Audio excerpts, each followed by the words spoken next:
આ સ્થાનિક સ્વરાજ્યની ચૂંટણીની અંદર સૌથી મોટા ઉલટફેર પણ જોવા મળ્યા, જ્યાં રાજકોટની તમામ 5 નગરપાલિકા ભાજપના કબજામાં છે અને ત્યાં સ્થાનિક નેતાનું પ્રભુત્વ સ્પષ્ટપણે જોવા મળ્યું, જેમાં ઉપલેટાનો સમાવેશ થઈ જાય છે, ધોરાજીનો સમાવેશ થઈ જાય છે, ભાયાવદરનો સમાવેશ થઈ જાય છે।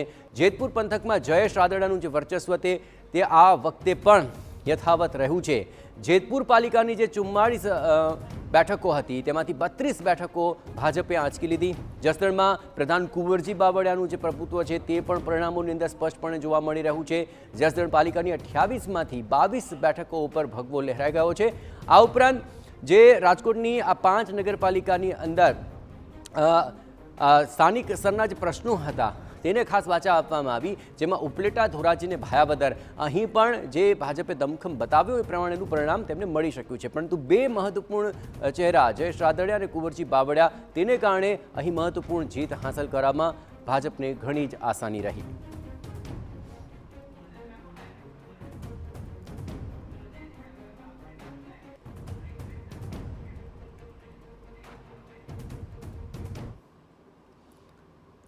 તો સૌરાષ્ટ્રની જે રાજનીતિ છે તેમાં સ્થાનિક નેતાઓનું પ્રભુત્વ પહેલેથી જ રહ્યું છે અને આ વખતના પરિણામો પણ એવું જ સ્પષ્ટ કરી રહ્યા છે। વધુ વિગતે વાત કરવા માટે જોડાઈ રહ્યા છે અમારા સિનિયર એસોસિએટ એડિટર મૌલિક મહેતા। મૌલિક, જો સૌરાષ્ટ્રની વાત કરવામાં આવે તો ત્યાં જે પ્રભુત્વ ધરાવતા ચહેરાઓ છે તેની વાત ચોક્કસપણે કરવી રહી અને આ વખતના પરિણામોમાં પણ જયેશ રાદડિયા હોય, કુંવરજી બાવળિયા હોય, આ તમામ લોકોનું જે સ્થાનિક સ્તરે પ્રભુત્વ છે તે ચોક્કસપણે પરિણામોમાં આ વખતે પડઘાયું છે। પણ આ સિવાયના કયા એવા મહત્વપૂર્ણ મુદ્દાઓ છે કે જેને લઈને ભાજપને આ વખતે સૌરાષ્ટ્રની અંદર ઘણી જ આસાની રહી? મૌલિક,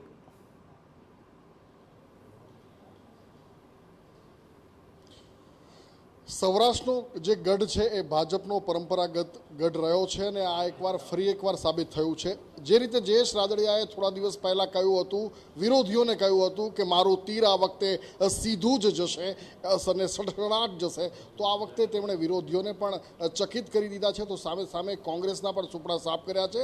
જેતપુર નગરપાલિકા ખૂબ જ સારી રીતે તેઓ ભાજપને જીતાડી શક્યા છે। ઓલ ઓવર રાજકોટ જિલ્લાની વાત કરીએ તો જે જે નગરપાલિકાની ચૂંટણી હતી એ તમામમાં ભાજપ જીત્યું છે। તેની પાછળ એક કિંગ મેકરની ભૂમિકા ભજવી હતી, એ છે અલ્પેશ ઢોલરિયા કે જે જિલ્લા પ્રમુખ હતા। ખૂબ જ નાની ઉંમરે પ્રમુખ થયો અને એણે જે માઇક્રો પ્લાનિંગ કર્યું, સાથે સાથે જયેશ રાદડિયા અને કુંવરજીભાઈ બાવળિયાની આખી જે ટીમ એકરૂપ થઈ, તેને કારણે જસદણની અંદર પણ ધાર્યું પરિણામ મળી શક્યું। ધોરાજી કે જે લલિત વસોઈયાનો ગઢ કહેવાય છે તેમાં પણ ભાજપે એવું કહેવાય કે કમળ ખીલવી નાખ્યું અને સાથે સાથે ભાયાવદરમાં પણ ભાજપ જે છે એ જીત્યું છે। ઓલ ઓવર વાત કરીએ કે જે સ્થાનિક સમસ્યાઓની, સ્થાનિક મુદ્દાઓની અંદર કોંગ્રેસ છે એ પોતાના મુદ્દા લોકો સુધી લઈ જવામાં નિષ્ફળ રહ્યું છે અને ત્યારે આ જે વ્યક્તિગત ઇમેજની વાત છે, જેતપુરની અંદર 100% બળવો થવાનો હતો। સુરેશ સખરેલિયાએ નક્કી જ કરી નાખ્યું હતું, તમામ જે ઉમેદવારો છે એ ફોર્મ પાછા ખેંચવાના હતા। એવી જે સિચ્યુએશનની અંદર જયેશ રાદડિયાએ પોતાના પિતા જે વિઠ્ઠલ રાદડિયા છે એના નેતૃત્વને યાદ કરવું પડે, એવી રીતે આખું ડેમેજ કંટ્રોલ કર્યું અને જે જેતપુરનો ગઢ છે એ જીત્યો છે। આમ સૌરાષ્ટ્રની જો સમગ્ર તમે સૌરાષ્ટ્રની વાત કરો તો કોંગ્રેસે પણ બચાવવા માટે પૂરતા પ્રયત્ન કર્યા। વિમલ ચુડાસમા જેવા ધારાસભ્ય રણ મેદાનમાં ઉતર્યા પણ તેઓ હારી ગયા। એની સામે રાજેશ ચુડાસમા હતા એટલે એનું પીઠબળ હતું, એટલે ચોરવાડની અંદર પણ જંગ હતો પણ ત્યાં ભાજપ જીત્યું છે, ત્યાં વિમલ ચુડાસમા હારી ગયા છે। ટૂંકમાં ભાજપના નેતા હોય કે કોંગ્રેસના નેતા, દરેકે પૂરેપૂરું એડી ચોટીનું જોર લગાડ્યું છે। મૌલિક, આ તમામ વચ્ચે આખરે બસપાની સાયકલ છે એ પણ ખૂબ દોડી। જ્યાં સુધી કાંદલ જાડેજાની વાત છે તો કાંદલ જાડેજા વિશે પણ ચોક્કસપણે કહેવું પડે, સ્થાનિક સ્તરે આખરે તેમનું જે પ્રભુત્વ છે ત્યાં આખરે ભાજપ અને કોંગ્રેસથી કોઈ કાર્ય ચાલી નથી, માત્ર ચાલ્યા છે તો આખરે કાંદલ જાડેજા અને ત્યાં આખરે ભાજપ હોય કે કોંગ્રેસ કે કોઈ પણ અપક્ષ ઉમેદવાર હોય તેમને પણ કાંદલ સામે ટકવું ખૂબ જ મુશ્કેલ બની રહ્યું। શું આ વ્યક્તિગત પ્રભુત્વ છે કે પછી સ્થાનિક સ્તરે લોકોની સમસ્યાને વાચા આપવામાં તેઓ સૌથી અગ્રેસર રહ્યા છે તેને કારણે આ જીત ત્યાં કાંદલને મળી છે? મૌલિક,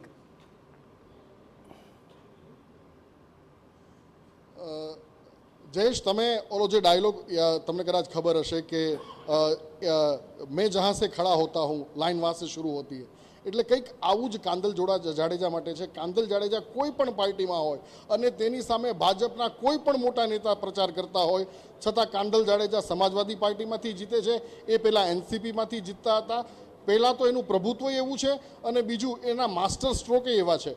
પોતાના પૈસેથી ખેડૂતો માટે પાણી લાવનાર એ વ્યક્તિ કદાચ એવું કહી શકાય કે ઓછા વ્યક્તિઓ, ઓછા નેતાઓ છે. એટલે ખાલી પ્રભુત્વ કામ નથી કરતું, તમારા કામ પણ લોકો જોતા હોય છે.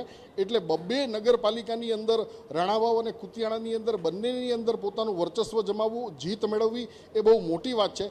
તેની સામે ભાજપના નેતાઓએ પણ પ્રચાર પૂરતો કર્યો હતો. એટલે સૌરાષ્ટ્રની એક તાસીર રહી છે કે જ્યાં મોટા નેતાઓનું પ્રભુત્વ છે ત્યાં લોકો એ નેતાઓનું માન રાખતા હોય છે. આની પહેલાં આવું અનેક જગ્યાએ થયું છે. પણ હું તમને એક વાત કહું કે જૂનાગઢની અંદર જે ગિરીશ કોટેચાનું વર્ચસ્વ જે હતું એ આ વખતે કદાચ ઓછું આપણને જોવા મળે છે.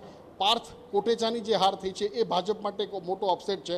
પણ જે ઓલ ઓવર તમે સૌરાષ્ટ્રની વાત કરો, રાજુલાની વાત કરો તો ત્યાં હીરા સોલંકી છે, તેમનું વર્ચસ્વ ફરી એકવાર જોવા મળ્યું છે. ત્યાં તેઓ પોતાની પાર્ટીને જીત અપાવવા માટે સક્ષમ નીવડ્યા છે. એટલે એવું કહી શકાય કે સૌરાષ્ટ્રની અંદર ભાજપને છે એ પૂરેપૂરા 100માંથી કદાચ 99 માર્ક મળ્યા છે.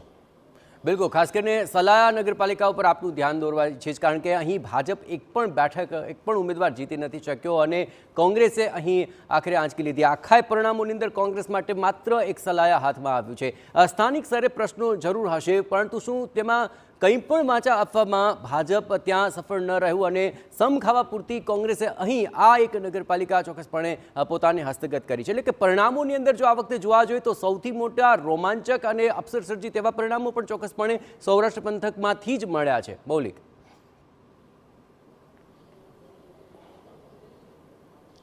જયેશ, મેં તમને એટલે જ 100માંથી 99 માર્ક એવું કહ્યું હતું. સલાયા જે બેઠક છે એમાં એવું થયું કે એ જે મતદારો જે છે એ લઘુમતી મતદારો ત્યાં વધુ પ્રભુત્વમાં છે અને વર્ષોથી લઘુમતી મતદારો જે હોય છે એ એક કોંગ્રેસની વોટ બેંક ગણવામાં આવે છે. અને ભાજપ છે એ પહેલેથી ત્યાં બેકફૂટ પર છે અને ભાજપને ત્યાં અત્યારે એ જોઈ શકાય છે. બીજી તરફ ત્યાં અપક્ષોને પણ ખૂબ જ સારો પ્રતિસાદ મળ્યો છે. પણ હું એવું માનું છું કે ઓલ ઓવર ભાજપના જે નેતાઓ છે એમણે અન્ય જે બેઠકો છે, દાખલા તરીકે કાલાવડની અંદર ભાજપે બહુ સારો ઇતિહાસ સર્જ્યો છે, ત્યાં ખૂબ જ સારા માર્કે પાસ થઈ ગયું ગણી શકાય. જે અન્ય બધી બેઠકો છે ત્યાં ખૂબ જ સારી રીતે પાસ થયું છે. એટલે આમ જુઓ તો સૌરાષ્ટ્રનો ગઢ છે એ બચાવવા માટે ભાજપ પૂરેપૂરી રીતે સફળ થયું છે.